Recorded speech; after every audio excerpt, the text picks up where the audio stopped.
اب بلا تاخیر میں دعوت خطاب دیتا ہوں پیر طریقت رہبر شریعت صاحبزادہ والا شان حضرت علامہ مولانا صاحبزادہ غلام بشیر نقشبندی صاحب کو آپ کے نعروں کی گونج میں مائک ان کے حوالے کر رہا ہوں۔ نعرہ تکبیر، نعرہ رسالت، نعرہ تحقیق، نعرہ حیدری۔ الحمدللہ رب العالمین وعلی سید الانبیاء والمرسلین وعلی آلہ الطیبین الطاہرین واصحابہ الراشدین المہدیین، اما بعد فاعوذ باللہ من الشیطان الرجیم، بسم اللہ الرحمن الرحیم۔ ان الدین عند اللہ الاسلام، صدق اللہ مولانا العظیم۔ اللہم ارنا الحق حقا وارزقنا اتباعہ، وارنا الباطل باطلا وارزقنا اجتنابہ۔ ان اللہ وملائکتہ یصلون علی النبی یا ایہا الذین آمنوا صلوا علیہ وسلموا تسلیما۔ الصلاة والسلام علیک یا رسول اللہ وعلی آلک واصحابک یا حبیب اللہ۔ الصلاة والسلام علیک یا ختیم الانبیاء والمرسلین وعلی آلک واصحابک یا رحمۃ للعالمین۔ قابل صد احترام علماء کرام، بالخصوص فاضل ذیشان حضرت مولانا محمد زمان جلالی صاحب، فاضل نوجوان حضرت مولانا محمد زبیر چشتی صاحب، فاضل جلیل حضرت مولانا محمد افضل کیلانی صاحب زیدہ مجدہ، فاضل نوجوان حضرت مولانا افزار رسول صاحب زیدہ مجدہ، نجم القراء استاذ الحفاظ حضرت مولانا قاری محمد یعقوب صاحب زیدہ مجدہ، فخر آل سنت حضرت مولانا محمد الیاس نقشبندی صاحب، انتہائی قابل احترام دیگر علماء کرام، مہمانان ذی وقار، برادران اسلام، حاضرین و سامعین، اللہ کریم کا کرم ہوا، مسجد میں حاضری کی توفیق ملی، درس قرآن مجید میں ہم سب کو حاضری کی توفیق ملی ہے تو یہ اللہ کریم کا فضل ہوا ہے۔ ہم اللہ تعالیٰ کا شکر ادا کرتے ہیں جس نے نیکیاں حاصل کرنے اور گناہ بخشوانے کا یہ موقع ہمیں عطا فرمایا ہے۔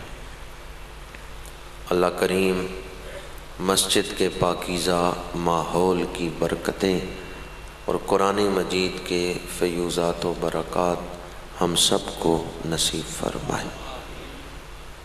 خطبہ کے دوران میں نے بڑی مشہور آیت مبارکہ تلاوت کی ہے، ان الدین عند اللہ الاسلام، بے شک اللہ کے نزدیک دین ہے تو اسلام ہے۔ انسان جب شعور کی دنیا میں داخل ہوتا ہے، جب اس دنیا کو وہ سمجھنا شروع کرتا ہے تو تین مسئلے یا تین احساسات شدت کے ساتھ اسے گھیر لیتے ہیں۔ ایک تو معاشی مسئلہ ہے کہ اس دنیا میں رہنے کے لیے پیسے کی ضرورت ہے، تو میں پیسے کہاں سے کماؤں گا؟ دوسرا معاشرتی مسئلہ ہے کہ اس دنیا میں رہنے کے لیے انسانوں سے تعلقات کی ضرورت ہے، تو اس کے لیے ہم لوگوں کے دکھ سکھ میں شامل ہوتے ہیں تاکہ لوگوں سے، برادری سے، اہل شہر سے یا اعلیٰ افسروں سے میرا تعلق بنا رہے، اس کی مجھے ضرورت ہے دنیا میں رہنے کے لیے، تو ہم لوگوں سے تعلق بنا کے رکھتے ہیں۔ دو مسئلے، ایک تو معاشی مسئلہ کہ دنیا میں رہنے کے لیے دولت کی ضرورت ہے، وہ کیسے حاصل کروں۔ دوسرا مسئلہ معاشرتی مسئلہ، لوگوں سے تعلقات۔ تیسرا مسئلہ کہ اس دنیا میں ہمیشہ نہیں رہنا، جب اس دنیا سے جاؤں گا تو پھر میرا مستقبل کیا ہے؟ کیا موت کے ساتھ مٹ جاؤں گا یا اس کے بعد کوئی زندگی ہے؟ وہ ہے دینی مسئلہ، روح کی تڑپ، روحانیت کی تشنگی۔ صدی کوئی بھی ہو، 21ویں صدی ہو یا 25ویں صدی آ جائے، جب تک انسان کے اندر روح موجود ہے اسے یہ روحانی تشنگی کا مسئلہ درپیش رہے گا۔ ہاں، اگر ضمیر مردہ ہو جائے اور اندر مسخ ہو جائے تو پھر ممکن ہے انسان دنیا کا ہی ہو کے رہ جائے، ورنہ جب انسان، جس طرح کہ میرے آقا کریم نے فرمایا ہر بچہ فطرت اسلام پر پیدا ہوتا ہے، تو اس کے والدین اس کو یہودی بنا دیتے ہیں یا اس کے والدین اس کو عیسائی بنا دیتے ہیں، تو ابتداً ہر انسان کے دل میں وہ دین کی تڑپ موجود ہے۔ تو انسان جب شعور کی دنیا میں داخل ہوتا ہے، کتنے مسئلے اس کو درپیش ہوتے ہیں؟ ماشاءاللہ بندے بھی 3 ہی بولے ہیں، کتنے مسئلے درپیش ہوتے ہیں؟ 3۔ معاشی مسئلہ، معاشرتی مسئلہ اور روحانی مسئلہ۔ اب ہم ان کو حل کرنے کے لیے مصروف ہوتے ہیں، دولت کمانے کے لیے سوچتے ہیں کون سا شعبہ اختیار کروں، تجارت کروں یا ملازمت کروں، کھیتی باڑی کروں یا اپنا کاروبار کروں۔ اور دوسرا مسئلہ تعلقات کا، اس کے لیے ہم لوگوں کی خوشی غمی میں شامل ہوتے ہیں۔ اب ان 2 مسئلوں میں بسا اوقات آدمی اتنا مصروف ہو جاتا ہے کہ اس کے پاس وقت ہی نہیں بچتا اپنی روح کی تشنگی کو دور کرنے کے لیے۔ وہ ان 2 مسئلوں کو ہی اپنے اوپر اتنا طاری کر لیتا ہے کہ ساری صلاحیتیں اور وجود کا سارا رس یہ 2 مسائل ہی نچوڑ لیتے ہیں۔ جسمانی توانائیاں دولت کمانے کے لیے خرچ ہو گئیں، ذہنی توانائیاں بس کسی کو منانے، راضی کرنے، رشتہ داریاں نبھانے میں ہی خرچ ہو گئیں۔ معاشی مسئلے کا حل بہت ضروری ہے، لیکن یہ مسئلہ کب تک رہے گا؟ جب تک انسان دنیا میں ہے۔ موت آ گئی تو یہ کھانے پینے کی ضرورتیں، یہ معاشی مسئلہ ختم۔ لوگوں سے تعلقات نبھانا بہت ضروری ہے، دنیا میں رہنے کے لیے تعلق ضروری ہے کہ ایک انسان دوسرے انسان کے کام آتا ہے، تب یہ نظام چل رہا ہے۔ لیکن یہ کب تک محتاجی ہے؟ جب تک دنیا میں۔ موت آ گئی تو یہ مسئلہ بھی ختم۔ موت کے بعد جو ضرورت ہمیں پیش آنے والی ہے، آج ہم اس پر کیوں نہیں غور کرتے؟ اس کو اولین ترجیح کیوں نہیں دیتے؟ دیندار وہ کہلاتا ہے جو معاشی ضرورت، معاشرتی ضرورت، اس کو روحانی ضرورت کے تحت رکھتا ہے۔ دین ترک دنیا کا نام نہیں، دین دنیا کو آخرت کا مغلوب بنا کے رکھنا اور آخرت کو دنیا پر غالب رکھنا۔ روحانیت کو مادیت پر غالب رکھنا، یہ ہے دین۔ کہ انسان مادی ضرورتوں کے پیچھے اس طرح دیوانہ نہ ہو جائے کہ روحانی ضرورتوں کو بھول ہی جائے۔ دین یہ ہے کہ انسان مادی ضرورتیں پوری کرے لیکن روحانی ضرورتوں کے تحت وہ ترجیح دے، اولی ترجیح دے تو روحانی ضرورتوں کا۔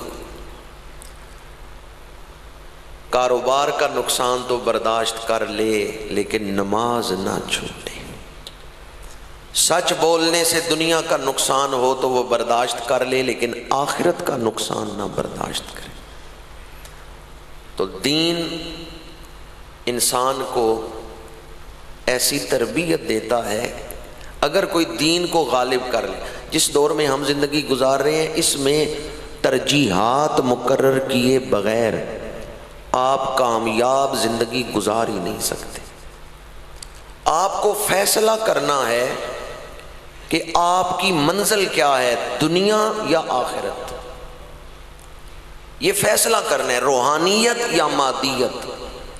بعض لوگ کہتے ہیں بھی دنیا اور آخرت دونوں کو ساتھ لے کے چلنا ہے۔ یہ بڑی اچھی بات ہے کہ دنیا اور آخرت دونوں کو بندہ ساتھ لے کے چلے، لیکن یہ کاملین کا کام ہے جن کی تربیت ہو چکی ہے، وہ دین اور دنیا دونوں کے حقوق ادا کرتے ہیں۔ لیکن جو مبتدی ہوں یا غافل ہوں ان کو آخرت ہی پیش نظر رکھنا چاہیے، اور جب آخرت کی فکر پختہ ہو جائے گی پھر دنیا کی طرف توجہ دینا ان کو نقصان نہیں دے گا۔ اور جب تک فکر آخرت پختہ نہیں، اگر آپ دنیا کو ہی ترجیح دیں گے تو پھر فکر آخرت پختہ نہیں ہوگی۔ پہلے توجہ بٹے گی، پھر توجہ ہٹے گی، اور پھر توجہ کٹے گی۔ شروع میں آپ کی توجہ نماز سے بٹ جائے گی کہ آپ تھوڑی توجہ دیں گے نماز پر، پھر توجہ ہٹ جائے گی، پھر ایک وقت آئے گا توجہ کٹ ہی جائے گی، نماز رہ گئی، پرواہ ہی نہیں ہوگی۔ شیطان کسی کو غافل بنانا چاہتا ہے تو یک دم نہیں غافل بناتا، وہ 5 سالہ پروگرام بنا لیتا ہے کہ میں اس بندے کو آہستہ آہستہ غافل کرتے کرتے کرتے اس مقام پر لے آؤں گا کہ اس کا دل مکمل سیاہ ہو جائے گا۔ اس لیے لغزش چاہے معمولی ہو اس سے احتیاط کرنا چاہیے، کیونکہ چھوٹی لغزشیں بڑی لغزشوں تک لے جاتی ہیں۔ اے دنیا تلکن ویڑائے، تھم تھم کے ٹرو اندھیرائے۔ پہلی بات جو آپ کی خدمت میں عرض کر رہا ہوں، یہ 3 ابتدان انسان کو مسائل درپیش آتے ہیں: معاشی مسئلہ، معاشرتی مسئلہ، روحانی مسئلہ۔ اس میں ترجیح کس کو دینی ہے، دنیا یا دین؟ ترک دنیا مطلب نہیں، لیکن جب دین کو ترجیح دیں گے تو دین ہی آپ کو جائز دنیا حاصل کرنے کا طریقہ بتا دے گا۔ کھانا کافر بھی کھاتا ہے، کھانا مسلمان بھی کھاتا ہے، پر مسلمان بسم اللہ پڑھ کے کھانا شروع کرتا ہے۔ وہ کھانے پہ دین کا رنگ چڑھا دیتا ہے۔ جب وہ بسم اللہ پڑھ لیتا ہے، اللہ کا ذکر کر لیتا ہے، کھانا دونوں کھا رہے ہیں، کافر بھی مسلمان بھی، پر مسلمان اللہ کا ذکر کر کے شروع کرتا ہے، وہ کھانے کو بھی کار ثواب بنا دیتا ہے۔ اس پر بھی اللہ کی بارگاہ میں آخرت میں اجر ملے گا۔ دین کا مطلب کیا ہے؟ دین کا لفظی معنی، لفظ دین کے بہت سارے معنی ہیں، ان میں سے ایک معنی ہے بدلہ۔ دین کا معنی کیا ہے؟ مالکی یوم الدین، اللہ تعالی بدلے کے دن کا مالک ہے۔ آج ہم جو کچھ کر رہے ہیں آخرت میں اس کا بدلہ ملے گا۔ اگر یہ یقین پختہ ہو جائے کہ میں جو کچھ کر رہا ہوں آخرت میں اس کا بدلہ ملے گا، یقین ہو جائے۔ ایک ہوتا ہے سرسری سا دھیان، شریعت میں یقین مطلوب ہے۔ وَبِالْآخِرَةِ هُمْ يُوقِنُونَ۔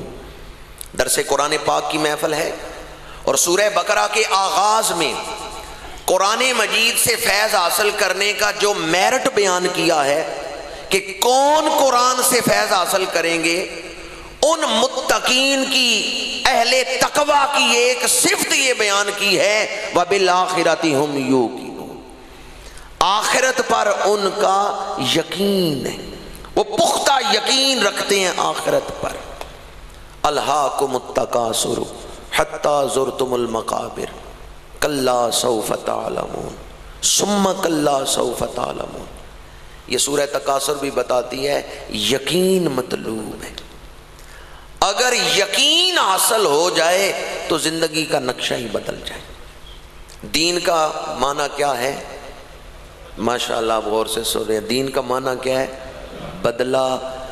آپ جتنے قدم اٹھا کے مسجد کی طرف آئے ہیں، مسجد میں آپ آ گئے، اب جس نیت سے آئے ہیں اس کے مطابق آخرت میں بدلہ مل جائے گا۔ یہ دنیا بجائی کا موسم ہے، آخرت کٹائی کا موسم ہے۔ عمل تو بعد کی بات ہے، آپ دیکھتے ہیں نا کسی چیز کو تو جس نیت سے دیکھ رہے ہیں اس کا بدلہ ملے گا۔ کیا حدیث پاک نہیں آپ نے سنی؟ جو نظر محبت سے ماں باپ کے چہرے کو دیکھے اللہ اسے حج مقبول کا ثواب عطا کر دیتا۔ پتا چلا ہم جو کچھ دیکھ رہے ہیں اس کا بھی آخرت میں بدلہ ملے گا۔ جو عمل آپ کر رہے ہیں اس سے غرض نہیں کہ اچھا ہے یا برا ہے، جو عمل آپ کر رہے ہیں بدلہ اس کا ملے گا۔ اچھا عمل کیا ہے اچھا بدلہ ملے گا، برا عمل کیا ہے عذاب کی شکل میں بدلہ ملے گا۔ اگر کوئی اس معنی کو پیش نظر رکھے تو پوری زندگی پر اللہ کی محبت کا رنگ، صبغت اللہ کا رنگ چڑھ جائے گا پوری زندگی پر۔ اگر کوئی آدمی دین کا یہ معنی پیش نظر رکھے کہ میں جو کر رہا ہوں اس کا بدلہ آخرت میں ملے گا، تو پھر اولاد کی پرورش بھی عبادت بن جائے گی۔ کسی پیاسے کو پانی پلانا عبادت، ہر وہ عمل جو اللہ کی رضا کے لیے آپ کریں گے وہ عبادت، اس پر آخرت میں اجر ملے گا۔ اور ہر وہ عمل جو آپ کی زندگی کو بے مقصد کر دے، ضائع کر دے، آپ کو اللہ سے دور کر دے، وہ عمل گناہ ہے، وہی عمل آپ کے لیے آخرت میں عذاب کا باعث بنے گا۔ میرے آقا کریم دنیا میں تشریف لائے، جاہلیت کا دور تھا، حضور سراپا نور بن کے تشریف لائے اور آپ نے دنیا کو انسانیت سکھائی۔ آج جس دور میں ہم زندگی گزار رہے ہیں، عالم کفر، انہوں نے جس چیز کا نام رکھا ہے نا روشن خیالی، ماڈرنزم، وہ اصل میں جہالت ہے، وہ اصل میں جاہلیت ہے۔ روشنی وہ ہے جو گنبد خضرا سے دنیا کو حاصل ہو رہی ہے، نور وہ ہے، انسانیت وہ ہے جو محسن انسانیت کی بارگاہ سے دنیا کو ملی۔ میں نے امام الانبیاء صلی اللہ علیہ وآلہ وسلم کے صفاتی ناموں میں سے ایک نام محسن انسانیت بولا، تو اس حوالے سے بھی ایک جملہ عرض کر رہا ہوں۔ آج ہر کسی کے لیے کوئی کسی شعبے میں تھوڑا سا کام کر دے نا خدمت خلق کا، تو لوگ کہہ دیتے ہیں محسن انسانیت، محسن انسانیت۔ لفظوں کا تقدس ہی مٹ گیا اس دور میں۔ یہ بات یاد رکھیں، محسن انسانیت اسے کہیں گے کہ کوئی انسان ان کے احسان سے باہر نہ ہو، جن کا تمام نسل انسانیت پر احسان ہو۔ کوئی انسان ان کے احسان سے باہر نہ ہو۔ یہ کوئی انسان کا لفظ میں نے کتنی دفعہ بولا ہے، ہر دفعہ میرے اندر ایک نئی نیت تھی۔ زمانے کتنے ہیں؟ 3، ماضی، حال، مستقبل۔ جو لوگ ماضی میں گزر گئے حضرت آدم سے آج تک، ان پر احسان، جو اس وقت دنیا میں موجود ہیں ان پر احسان، اور جو قیامت تک آئیں گے ان پر احسان۔ محسن انسانیت وہ کہلائے گا کہ حضرت آدم سے لے کے قیامت تک تمام انسانوں پہ جن کا احسان ہے وہ محسن انسانیت کہلا سکتے ہیں۔ اب مجھے حضور کے سوا کوئی بتائیں جس کا ساری انسانیت پر احسان ہے۔ قیامت کے دن سارے لوگ کس کے دروازے پہ آئیں گے؟ تو شفاعت کبریٰ کا دروازہ کھلے گا۔ حضرت آدم کے پاس گئے، وہ کہیں گے اذهبوا الی غیری۔ اولو العزم پیغمبروں کے پاس آئیں گے، وہ کہیں گے اذهبوا الی غیری۔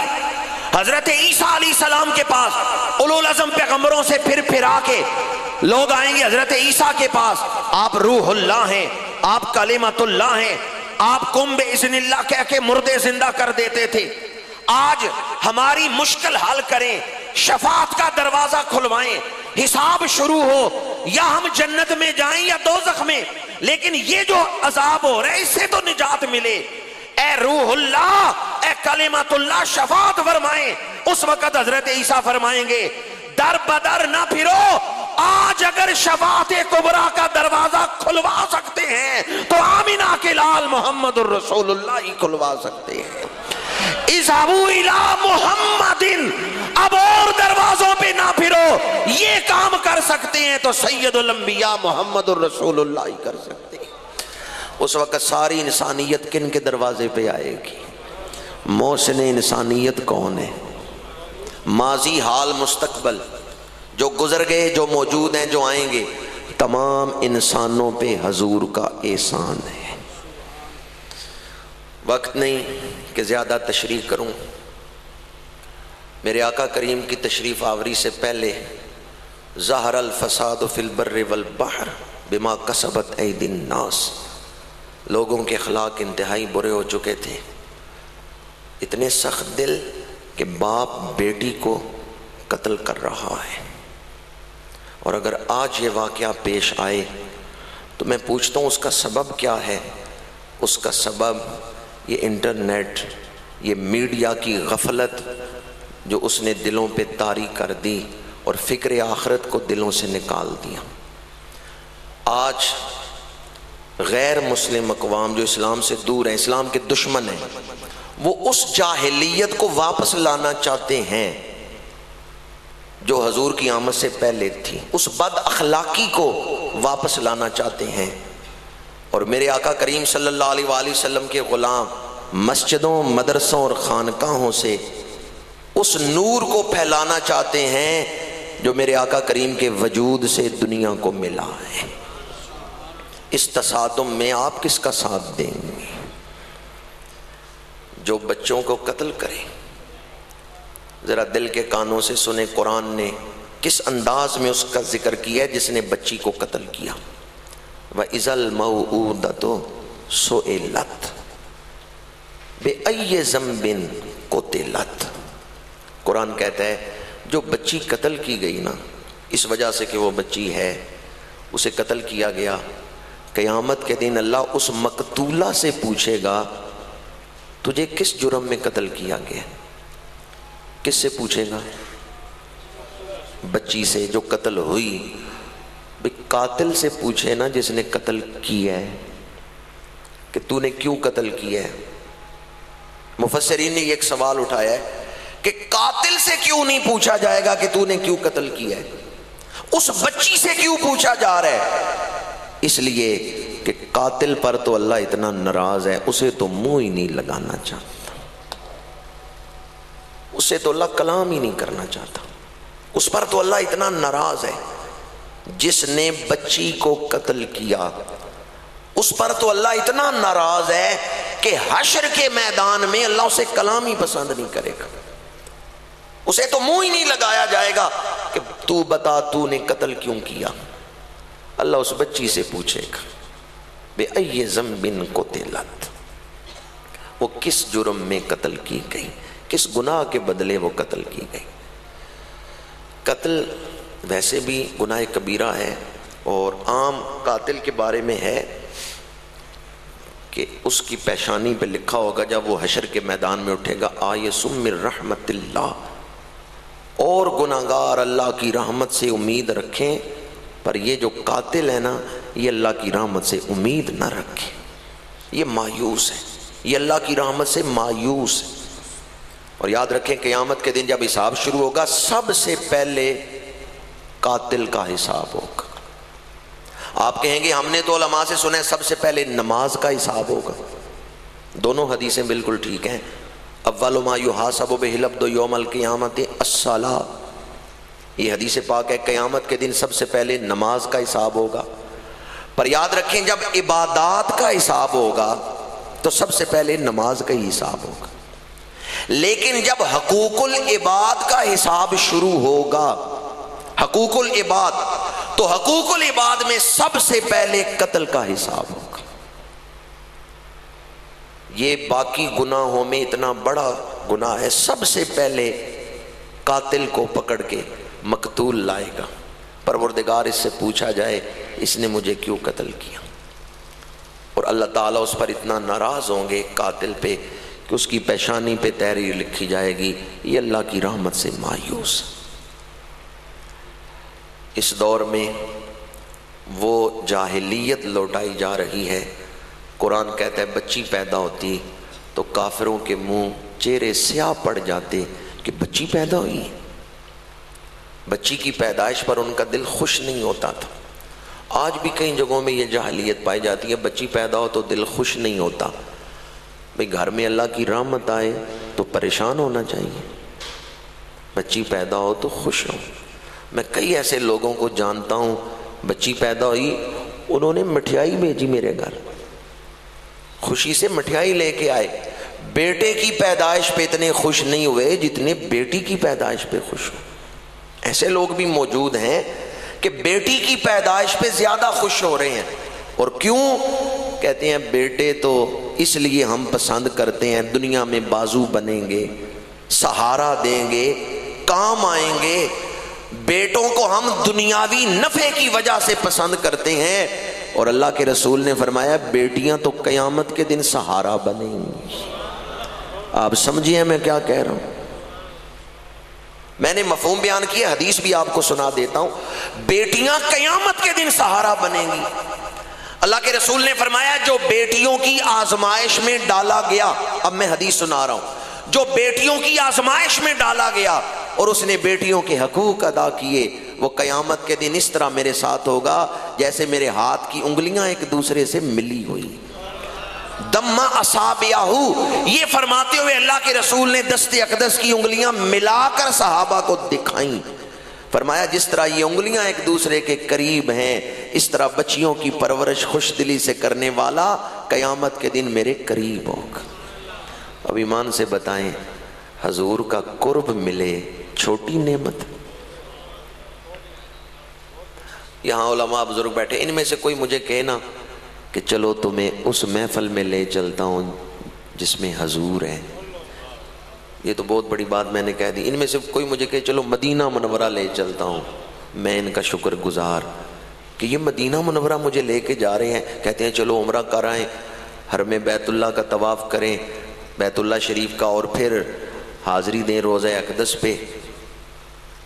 جو آپ کو حضور کے دروازے پہ لے کے جائے شکر گزار ہوں گے اس کے یا نہیں؟ بچیاں، ان کی پرورش یہ زینہ ہے، وسیلہ ہے قیامت کے دن قرب رسول کا۔ آپ بچیوں کو دنیا داروں کی نظر سے دیکھتے ہیں، آپ بچیوں کو نگاہ رسول سے کیوں نہیں دیکھتے کہ اللہ کے رسول نے بچیوں کو کس نظر سے دیکھا ہے؟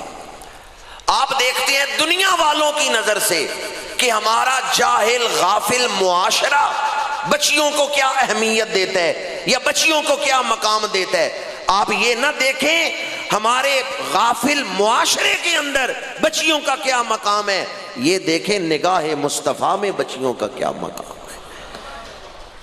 اللہ کے رسول نے بیٹیوں کو کیا اہمیت دی ہے، اگر اس کو پیش نظر رکھیں گے پھر بچیوں سے محبت پیدا ہوگی۔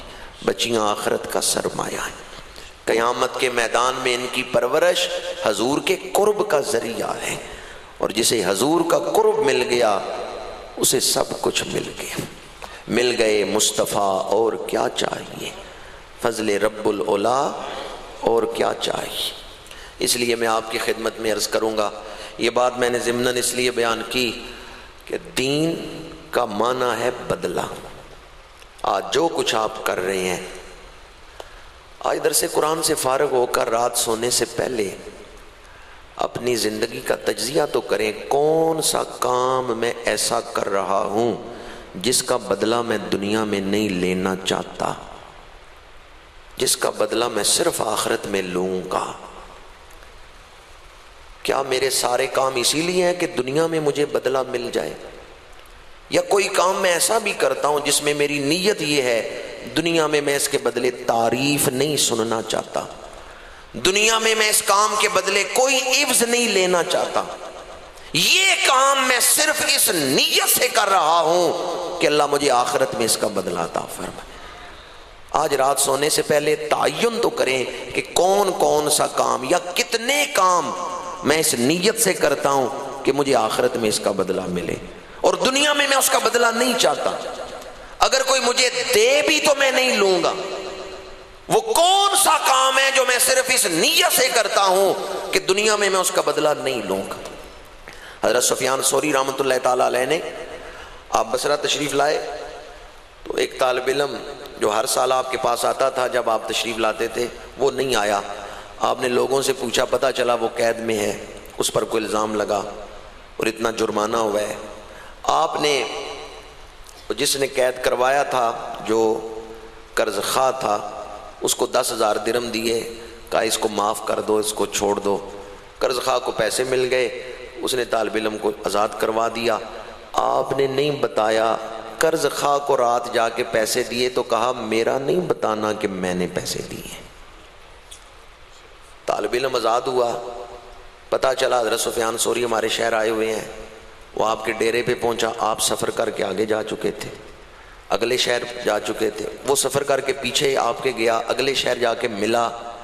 آپ نے فرمایا میں تمہارے شہر گیا تھا، تم ملے نہیں مجھے، کہاں تھے تم؟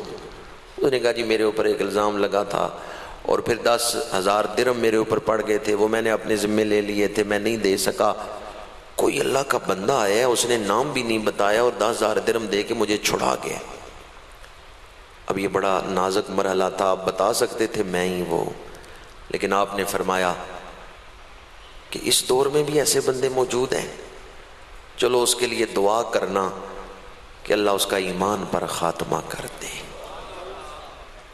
اور میں جتنے دن یہاں ہوں میرے پاس پڑھنے آتے رہو۔ آپ نے نہیں بتایا میں نے تجھے آزاد کروایا ہے۔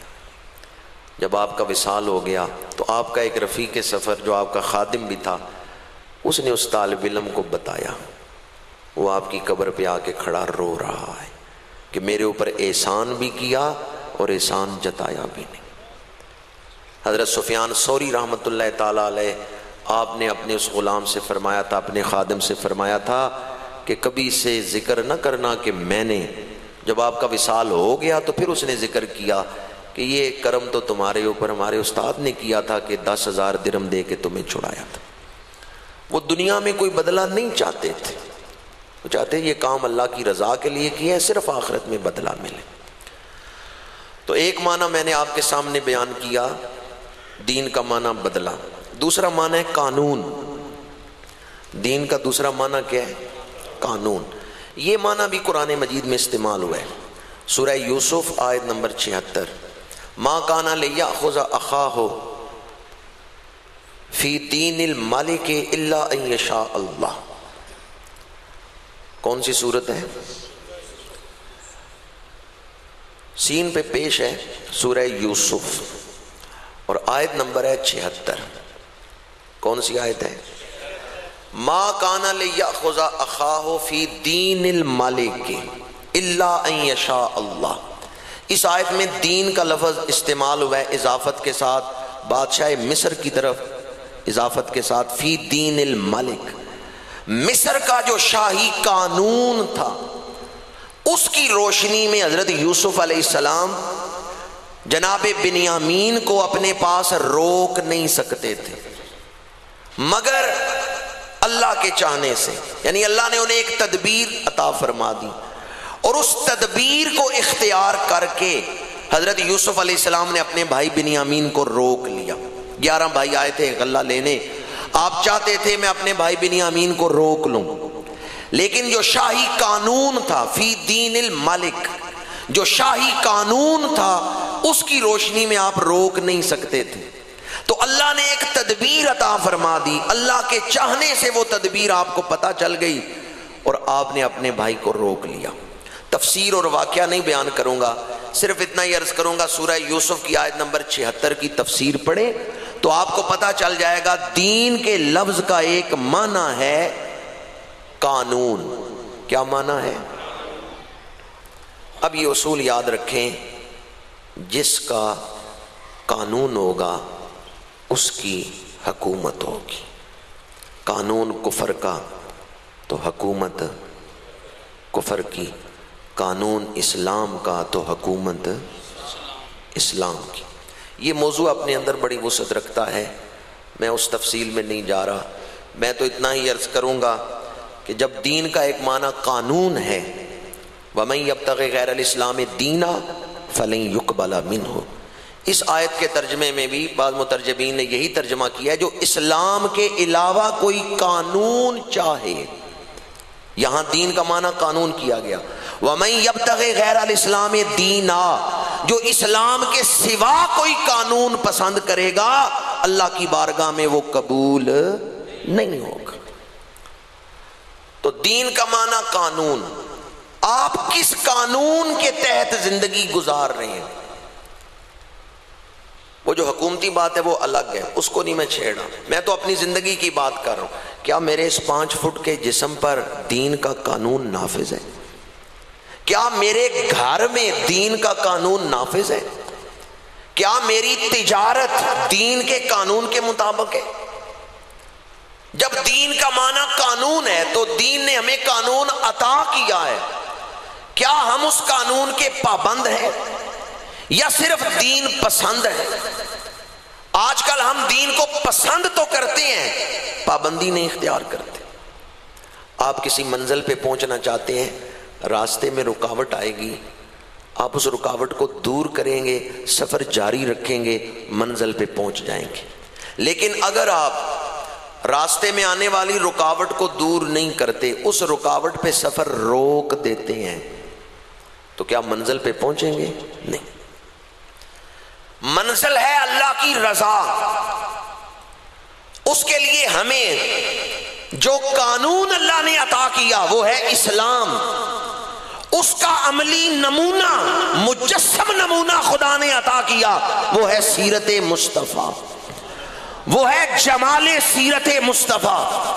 میرے آقا کریم کا عملی نمونہ لقد کان لکم فی رسول اللہ اسوۃ حسنہ.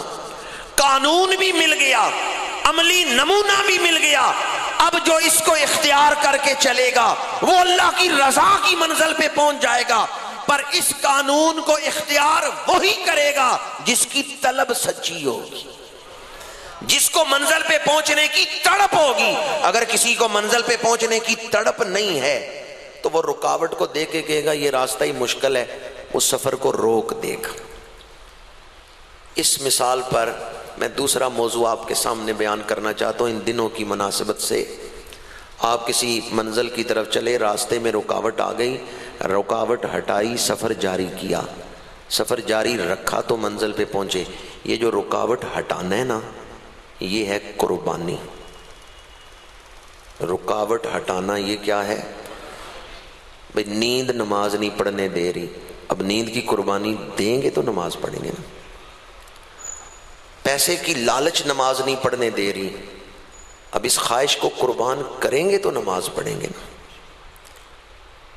اگر دین پر عمل کرنے کے لیے جس جذبے کی سب سے پہلے ضرورت ہے، کوئی مجھے کہے ایک لفظ میں بیان کرو تو وہ ہے قربانی. اور اگر کوئی مجھ سے پوچھے دنیا کی یہ جو زندگی ہے اس کا سارا منظرنامہ ایک لفظ میں بیان کرو کہ ہم کس مقام پر ہیں، ہم مقام قربانی پر ہیں. اس دنیا میں آپ حق کی خاطر جتنی قربانی دیں گے اللہ آخرت میں اتنا ہی بلند درجہ عطا فرمائے گا، آخرت میں اتنا ہی اپنا قرب عطا فرمائے گا. قربانی دیے بغیر، راستے سے رکاوٹ ہٹائے بغیر آپ منزل پہ نہیں پہنچیں گے۔ اس جذبے کو بیدار رکھنے کے لیے شریعت مطہرہ نے ہزارہ حکمتیں ہوں گی، ایک حکمت میں آپ کے سامنے عرض کر رہا ہوں کہ شریعت مطہرہ نے ہمارے اوپر صاحب نصاب لوگوں پر ذی الحج کی 10، 11، 12 ان 3 دنوں میں سے کسی ایک دن قربانی کرنا واجب قرار دیا ہے۔ وہ ایک عمل ایسا ہے جو پوری زندگی پر قربانی کا رنگ چڑھاتا ہے۔ اور یہ بات یاد رکھے کہ جانور کو ذبح کرنا احراق الدم یہ واجب ہے۔ اگر کوئی کہے کہ اتنے پیسے کسی غریب کی شادی میں دے دیں، کسی بچی کے جہیز میں دے دیں اور قربانی نہ دیں، وہ اسلام پر اعتراض کر رہا ہے، وہ اسلام کا انکار کر رہا ہے۔ احراق الدم جانور ذبح کرنا یہ کیا ہے؟ یہ واجب ہے۔ اتنے پیسے مثال کے طور پہ 25,000 روپیہ لگتا ہے، یا ایک حصہ بڑے جانور میں آپ نے ڈالا 8,000 ہے، 10,000 ہے، آپ کہ میں 20,000 دے دیتا ہوں کسی بچی کی شادی میں، لیکن میں قربانی نہیں دوں گا، واجب نہیں ادا ہوگا۔ وہ 20,000 نفلی صدقہ ہوگا، واجب نہیں ادا ہوگا۔ واجب کو ادا کرنے کے لیے احراق الدم ضروری۔ اور بڑی حیرت کی بات ہے کہ ہمارے ہاں جب لوگ اپنی بچیوں کی شادیاں کرتے ہیں اس پر ساتھ ساتھ ڈشیں بنا دیتے ہیں، اس وقت غریب کی بچیاں یاد نہیں آتی۔ غریبوں کی بچیاں یاد آتی ہیں تو قربانی کے موقع پہ یاد آتی ہیں، یا جب کوئی حج کرنے جائے تو کہتے ہیں 4 لاکھ نہ خرچ کرو، یہ ادھر خرچ کر دو۔ دین پر عمل یا شعار دین اپنانے کے لیے جو لوگ رکاوٹ ڈالنا چاہتے ہیں انہیں یاد آ جاتا ہے کہ غریبوں کی مدد میں یہ پیسے خرچ کر دو، اور خود وہ لاکھوں روپے فضول خرچی میں اپنی بیٹی کی شادیوں پہ، بیٹوں کی شادیوں پہ جو لائٹنگ کرتے ہیں وہ نہیں چھوڑ سکتے، اور جو فضول خرچیاں ہوتی ہیں وہ نہیں چھوڑ سکتے، لیکن ہمیں مشورہ دیں گے کہ قربانی نہ دو، یہ پیسے کسی غریب کو دے دو۔ تو یاد رکھیں جو صاحب نصاب ہے وہ چاہے 1 لاکھ روپیہ بھی کسی غریب کو دے دے، واجب نہیں ادا ہوگا جب تک وہ جانور ذبح نہیں کرے گا۔ جان پیش کرنا احراق الدم یہ واجب ہے۔ صاحب نصاب کون ہے اور اس کے مسائل کیا ہیں یہ نہیں عرض کرنا چاہتا کہ اب دامن وقت میں اتنی گنجائش نہیں ہے، اتنا ہی عرض کروں گا۔ ہم گناہ گار ہیں، زندگی غفلتوں میں گزرتی ہے، اللہ رحمان ہے، وہ ایسے موقع عطا کرتا ہے، اگر ہم اس موقع سے فائدہ اٹھائیں تو اپنے گناہ بخشوا سکتے ہیں۔ ان موقعوں میں سے ایک موقع یہ قربانی کا موقع ہے۔ میرے آقا کریم نے فرمایا قربانی کے جانور کا خون زمین پر بعد میں گرتا ہے، خون کا پہلا قطرہ زمین پہ بعد میں پہنچتا ہے، قربانی کرنے والے کے سارے گناہ اللہ پہلے معاف فرما دیتا۔ اور ایک حدیث مبارکہ میں ہے کہ جتنے بال اس جانور کے جسم پہ ہیں اللہ تعالیٰ اتنی نیکیاں عطا فرما دیتا ہے۔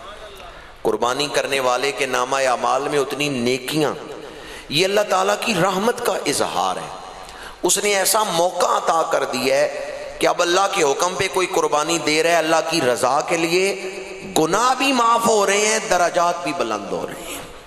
اور ایک حدیث پاک میں حضور نے فرمایا کہ یہ تمہاری جو قربانیاں ہیں پل صراط پہ تمہاری سواریاں بنے گی، یعنی پل صراط پہ یہ تمہاری مدد کریں گی، ان کی پشت پہ بیٹھو، یہ تمہیں جنت کے دروازے تک پہنچا دیں گی۔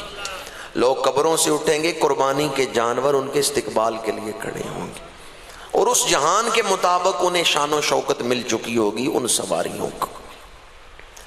قربانی دینے میں یہ جو مال آپ قربانی میں خرچ کریں گے، بعض لوگ کہتے ہیں یہ پیسہ ضائع کرنا ہے، میں کہاں پٹتا ہوں یہ سن کے، وہ کہتے ہیں اتنا پیسہ کروڑوں روپے آپ نے ضائع کر دیے۔ بھئی یاد رکھیں یہ پیسہ ضائع نہیں ہوا بلکہ غریبوں کے کام آئے ہیں۔ کس طرح؟ اب خالصاً دنیاوی نقطہ نظر سے عرض کر رہا ہوں کہ یہ قربانی دینا یہ غریبوں کے کام کس طرح آ گیا پیسہ؟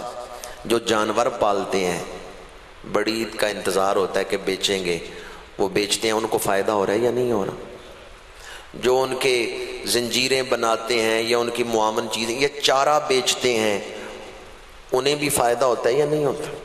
جن منڈیوں میں بیچتے ہیں کیا وہ منڈی کے ملازموں کو بھی اس سے فائدہ ہوتا ہے یا نہیں ہوتا؟ جو قصاب ذبح کرتے ہیں کیا ان کو بھی فائدہ ہوتا ہے یا نہیں ہوتا؟ پھر گوشت تقسیم کیا جاتا ہے تو گوشت سے غریبوں کو فائدہ ہوتا ہے یا نہیں ہوتا؟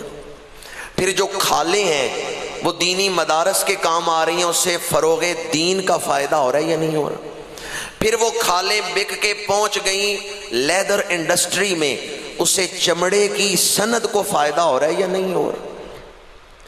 آپ غور کریں تو یہ قربانی کا عمل ایک شعبہ نہیں، ہماری معاشرے کے کئی شعبوں کو فائدہ دے رہا ہے۔ جانور پالنے والوں کو بھی فائدہ، منڈی والوں کو بھی فائدہ، چارہ بیچنے والوں کو بھی فائدہ، قصاب کا بھی فائدہ، گوشت کھانے والوں کا بھی فائدہ، اور جنہیں ہم کھال دیتے ہیں ان مدارس کا بھی فائدہ، وہاں کے طلباء کا بھی فائدہ، فروغ علم دین بھی ہو رہا ہے، اور پھر سب سے آخر میں جب کھال پہنچ گئی لیدر انڈسٹری میں، چمڑے کی صنعت کا بھی فائدہ۔ کتنے فائدے ہیں، کتنی برکات ہیں۔ اگر آپ اس عمل کو کوئی کہے کہ جی مال ضائع کر رہے ہیں، نہیں، خالصتاً دنیاوی نقطہ نظر سے دیکھیں، حالانکہ یہ ہماری نیتوں میں شامل نہیں ہے۔ یہ جو باتیں میں عرض کر رہا ہوں یہ نیت میں شامل نہیں، یہ ان کے جواب کے لیے عرض کر رہا ہوں جو اعتراض کرتے ہیں کہ پیسہ ضائع کیا۔ نیت کیا ہے؟ اللہ کی رضا، کہ اللہ راضی ہو جائے، یہ ساری اس کی برکات ہیں جو ہمیں حاصل ہوں گی۔ قربانی شعار دین میں سے ہے، اس لیے جو صاحب نصاب ہیں وہ قربانی دینے کی نیت کریں تو اللہ تعالیٰ ان کے نامہ اعمال میں نیکی کا اجر لکھ دیتا ہے، اور جب وہ نیکی کریں گے تو 10 گنا اجر لکھا جائے گا۔ میں آپ کی خدمت میں قربانی کو لفظ دین کے ایک معنی قانون کے حوالے سے بیان کر رہا تھا، تو جو قانون ہمیں دین نے دیا ہے جب ہم اس کو اپنائیں گے تو پھر اس کی برکات ظاہر ہوں گی۔ اللہ کے پیغمبر حضرت ابراہیم خلیل اللہ علیہ الصلاۃ والسلام، آپ کی زندگی قربانیوں کا نقشہ ہے، وطن کی قربانی، مال کی قربانی، حتیٰ کہ جان کی قربانی پیش کی، اور اللہ نے آگ کو سرد کر دی، اور پھر اپنی پیاری اولاد کی گردن پہ چھری رکھ دی۔ باپ اور بیٹے کی محبت، باپ بڑی محبت کرتا ہے بیٹے سے، بڑھاپے کی اولاد ہے، اللہ سے مانگ مانگ کے لیے، لیکن اللہ نے فرمایا اسماعیل کی گردن پہ چھری رکھ دو، میری رضا کے لیے اس کی قربانی پیش کرو۔ تو حضرت ابراہیم نے بیٹے سے پیار کیا ہے، اولاد سے پیار کیا ہے، یا اولاد دینے والے سے پیار کیا؟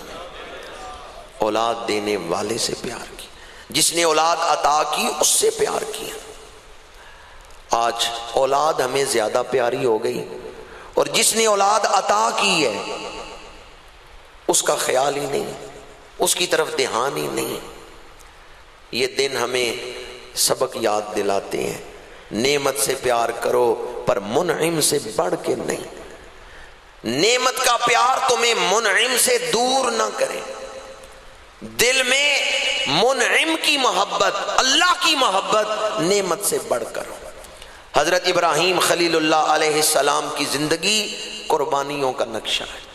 آپ نے زندگی میں اللہ کی رضا کے لیے قربانیاں دے کے بتا دیا بندگی کسے کہتے ہیں۔ ہزاروں سال گزر گئے، آج بھی حضرت ابراہیم علیہ السلام کا ذکر روزانہ ہو رہا ہے، ہر نماز میں ہم ان پہ درود پڑھتے ہیں، درود ابراہیمی۔ جو اللہ تعالیٰ کا ہو جاتا ہے پھر اللہ اس کا ہو جاتا ہے۔ حضرت ابراہیم علیہ السلام کی زندگی کا پیغام، اللہ نے فرمایا سر تسلیم خم کرو، سر جھکاؤ۔ حضرت ابراہیم علیہ السلام نے عرض کیا میرا سر تیرے حکم کے آگے جھکا ہوا ہے، جو تیرا حکم ہے اس کے آگے میرا سر جھکا ہوا ہے۔ بندے نے اپنے آپ کو اللہ کے سپرد کر دیا۔ یا پھر قرآن مجید کی آیت مبارکہ ان اللہ اشتری من المؤمنین انفسہم واموالہم بان لہم الجنہ، اللہ نے اہل ایمان سے ان کی جانیں اور مال خرید لیے، بان لہم الجنہ، جنت کے بدلے میں۔ بھئی جب اپنا آپ بیچ دیا پھر اپنی مرضی کیسی؟ پھر اپنی مرضی کیسی؟ پھر جس کے ہاتھ بیچ دیا ہے اس کی مرضی۔ اب جو اللہ کی رضا ہے اس کے آگے سر تسلیم خم ہے۔ یہ پیغام ہمیں قربانی کے یہ ایام دیتے ہیں۔ میں آپ کے سامنے تفصیل سے قربانی کے مسائل تو نہیں عرض کروں گا، بس اتنی گزارش کروں گا، ایک تو قربانی کی نیت کریں، اس سے مال میں انشاءاللہ برکت ہوگی، دنیا اور آخرت کے برکات اور بھلائیاں نصیب ہوں گی۔ اور دوسرا یہ کہ قربانی کے مسائل سیکھیں۔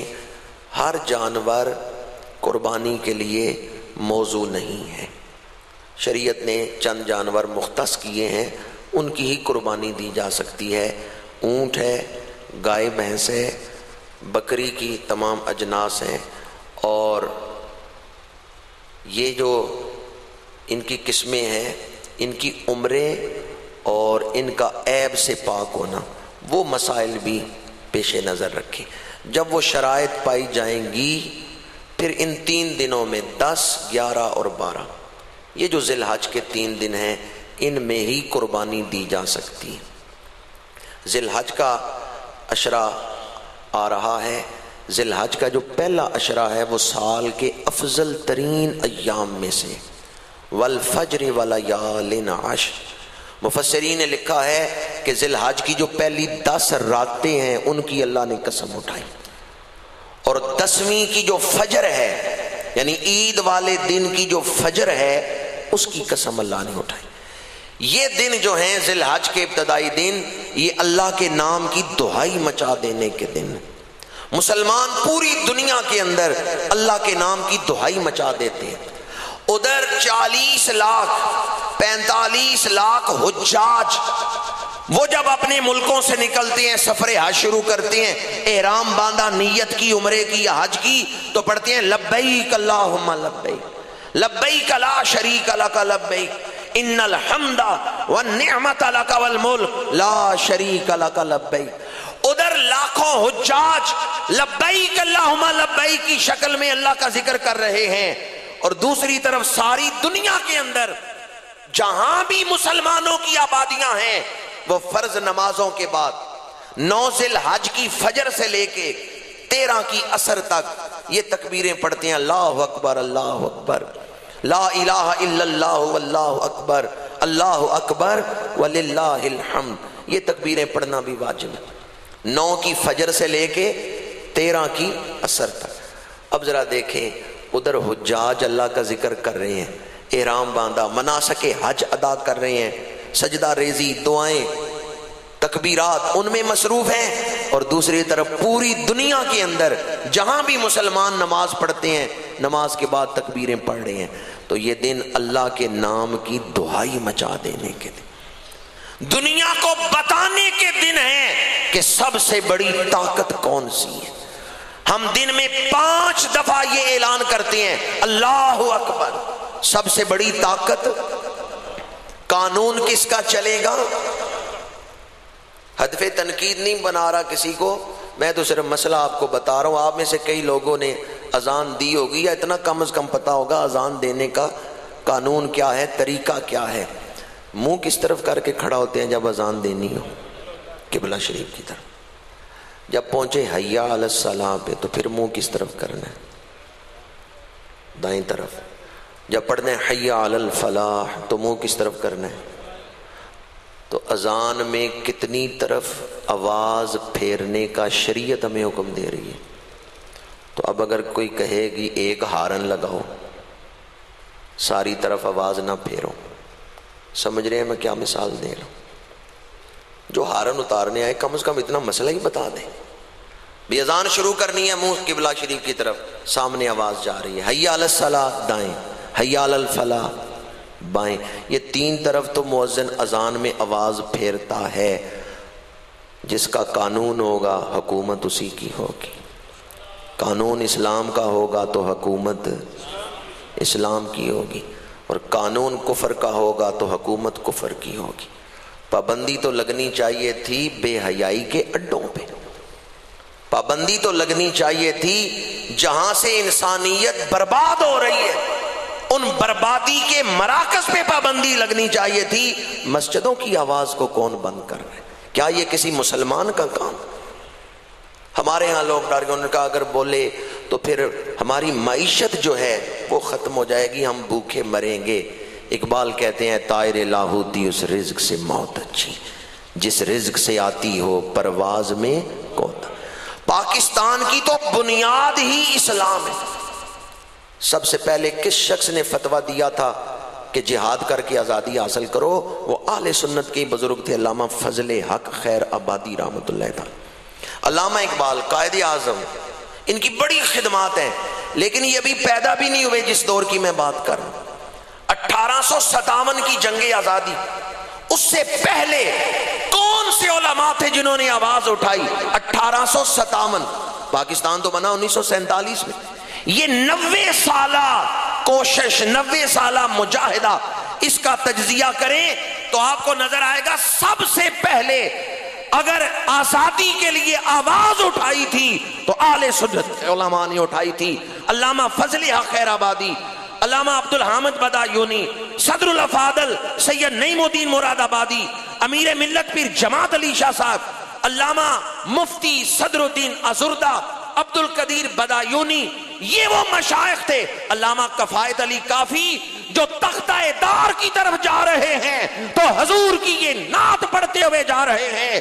جب دشمنان دین نے انہیں سولی پہ چڑھایا تو علامہ کفایت علی کافی یہ نعت پڑھتے ہوئے جا رہے تھے، کوئی گل باقی رہے گا نہ چمن رہ جائے گا، پر رسول اللہ کا دین حسن رہ جائے گا۔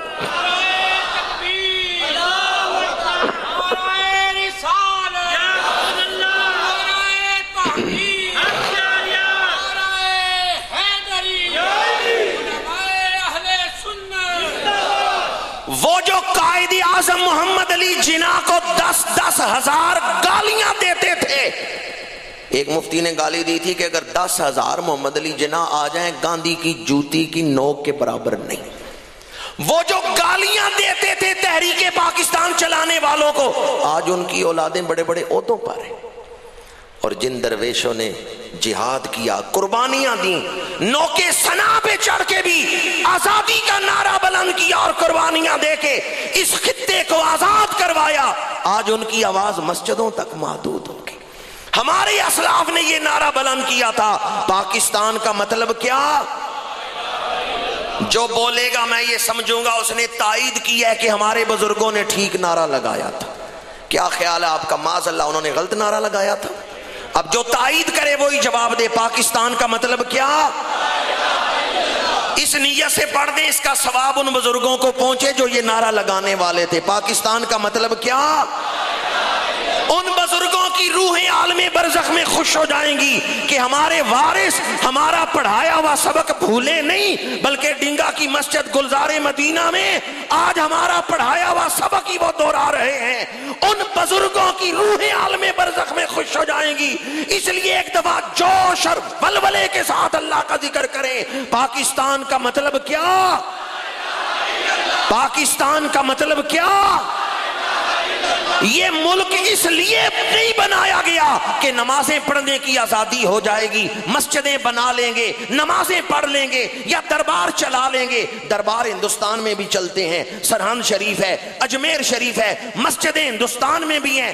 اگر صرف نمازیں ہی پڑھنی تھیں تو نمازیں وہاں بھی پڑھ سکتے تھے۔ اگر صرف آستانے ہی چلانے تھے تو وہ متحدہ ہندوستان میں بھی چل سکتے تھے۔ ہمارے بزرگوں کو یہ کیا شوق آیا کہ ملک الگ ہونا چاہیے؟ الگ ملک کا مطالبہ اس لیے کیا کہ اس ملک کا قانون اسلام کا قانون ہوگا، اس کا حکومتی ڈھانچہ اسلام کا ہوگا، اس کی مسجدوں کے ممبروں پر بھی قرآن پڑھا جائے گا، اور قومی اسمبلی میں قانون بنے گا تو اسی قرآن کا قانون بنے گا۔ اس کے بینک چلیں گے تو اسلامی تجارت کے اصول پہ چلیں گے، اس کے بازاروں میں خرید و فروخت ہوگی، اس کے سکولوں میں تعلیم ہوگی تو معاشرے کے ہر طبقے پر اسلام کا رنگ ہوگا۔ آج ہمارے بزرگوں کی قربانیوں کو ضائع کرنے کے لیے ایک بہت بڑا گروہ سرگرمی عمل ہے۔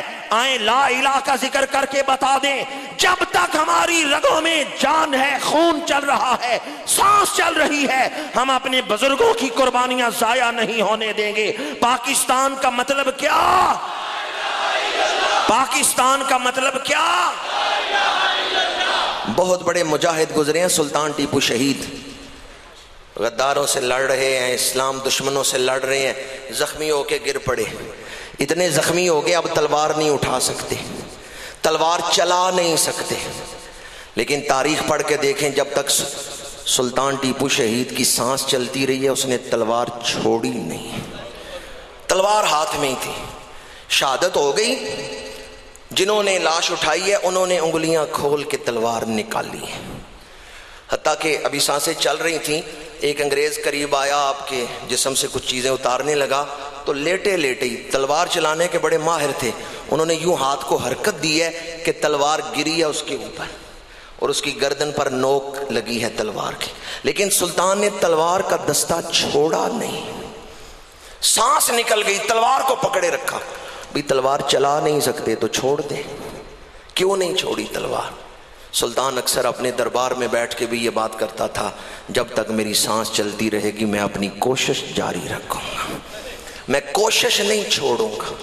یہ آخری دم تک تلوار کو پکڑے رکھنا اس بات کی علامت تھی کہ میں اپنی زندگی میں جب تک سانس چلتی رہی اعلاء کلمۃ الحق کے لیے، اسلامی تشخص کے بقا کے لیے میں کوشش کرتا رہوں گا، اور جان نکلی تو میں اللہ کے دربار میں اس حیثیت میں پیش ہوں گا، پروردگار میں تیرے محبوب کی امت کے لیے کوشش کرتے ہوئے دنیا سے آیا ہوں، میں تیرے محبوب کے امتیوں کے لیے محنت کرتے ہوئے، کوشش کرتے ہوئے، ان کی طرف سے لڑتے ہوئے آیا ہوں۔ جب تک سانس چلتی رہی میں نے تلوار چھوڑی نہیں، کوشش چھوڑی۔ آج ہماری محنتیں کس کے لیے ہیں؟ کوئی ہے جو یہ ارادہ کرے اس راستے میں جو قربانی دینا پڑی دیں گے، لیکن مسجدیں آباد کریں گے، ہمارے اس وجود پہ قانون ہوگا تو اسلام کا ہوگا، ہمارے گھر میں قانون ہوگا تو اسلام کا ہو۔ جو حکومتی معاملات ہیں وہ تو ہمارے ہاتھ میں نہیں، اس کے لیے تو ہم مطالبہ کر سکتے ہیں، لیکن اپنا وجود تو ہمارے ہاتھ میں، اپنے گھر پر تو ہمیں اختیار ہے۔ حکومتی معاملات تو ہماری رینج سے باہر ہیں نا، اس کے لیے ہم مطالبہ کر سکتے ہیں، آواز اٹھا سکتے ہیں، لیکن اپنے گھر کی اصلاح کرنے میں کیا رکاوٹ ہے؟ اس کے لیے تو اللہ نے ہمیں اختیار دی ہے۔ آج کے درس قرآن مجید کا پیغام دین قربانی کا مطالبہ کرتا ہے، دنیا کی زندگی مقام قربانی ہے۔ الذی خلق الموت والحیات لیبلوکم ایکم احسن عملا، یہ مقام قربانی ہے۔ جب آپ اچھا عمل کرنا چاہتے ہیں تو برے عمل کو تو چھوڑنا پڑے گا، اسے تو دامن بچانا پڑے گا۔ انسان کے اندر، میری ساری گفتگو کا پیغام، انسان کے اندر خیر اور شر دونوں موجود ہیں۔ سنورا ہوا انسان فرشتوں سے اعلیٰ ہے، اور بگڑا ہوا انسان درندوں سے بدتر ہے۔ بھیڑیا یا خنزیر اتنی تباہی نہیں کرتے جتنی تباہی بگڑا ہوا انسان کرتا ہے۔ انسان بگڑ جائے تو درندوں سے زیادہ خونخوار۔ یہ بچی کا جو واقعہ ہوا، باپ نے بچی کو قتل کر دیا، وہ انسان ہے، وہ درندہ ہے، بلکہ درندوں سے بدتر ہے۔ ہم نے تو درندے دیکھے ہیں جو اپنی اولاد سے پیار کرتے ہیں، جانور چوپائے اپنی اولاد سے پیار کرتے ہیں۔ اس کی شکل انسانوں والی تھی جس نے بچی کو قتل کیا ہے، لیکن انسان کہلانے کا حقدار نہیں تھا۔ کیا آپ چاہتے ہیں ہمارے معاشرے پہ اس بد کردار شخص کا کردار غالب آ جائے اور باپ اپنے ہاتھوں سے بچیوں کو قتل کرے؟ نہیں۔ اگر آپ چاہتے ہیں وہ دور جاہلیت لوٹ کے نہ آئے، بلکہ حضور جو نور لے کے آئے ہیں وہ پھیلے، تو مسجدوں سے وفا کریں، مدرسے اور خانقاہیں جن سے حضور کی تعلیمات عام ہو رہی ہیں ان سے وفا کریں۔ کی محمد سے وفا تو نے تو ہم تیرے ہیں، یہ جہاں چیز ہے کیا لوح و قلم تیرے ہیں، وما علینا الا البلاغ۔